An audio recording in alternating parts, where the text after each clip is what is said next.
Recording studio Ekangar सराय। ये छौरी बड़ी रसदार हो रे,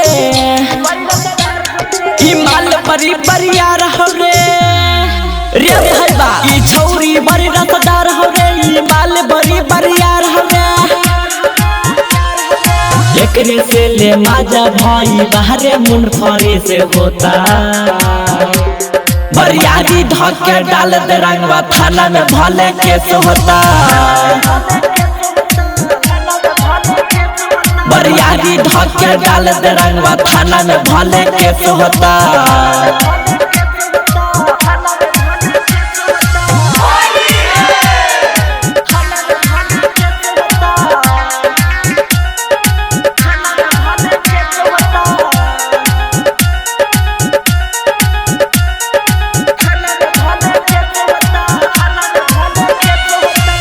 चिकन तंदूरी एकर होला है जवानी, देखी के भाई हमर तू जाऊ पानी।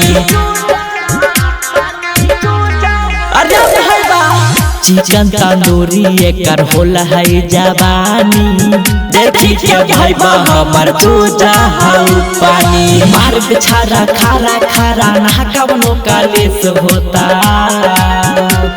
बरियारी धक्के डाल दे रंगवा थाना में भले केस होता।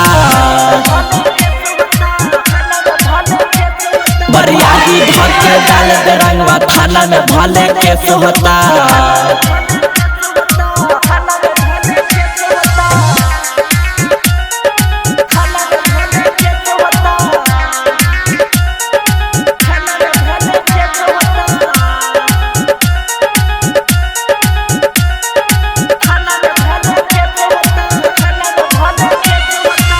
पारा पारी पीछे कारी के खारा, रानी दे कर दोनों बाटा खारा।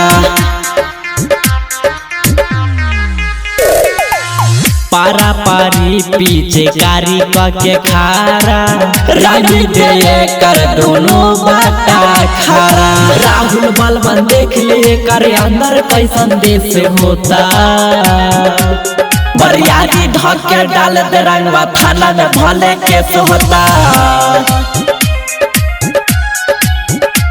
बरियारी धक्के डाल दे रंगवा थाना में भले केस होता।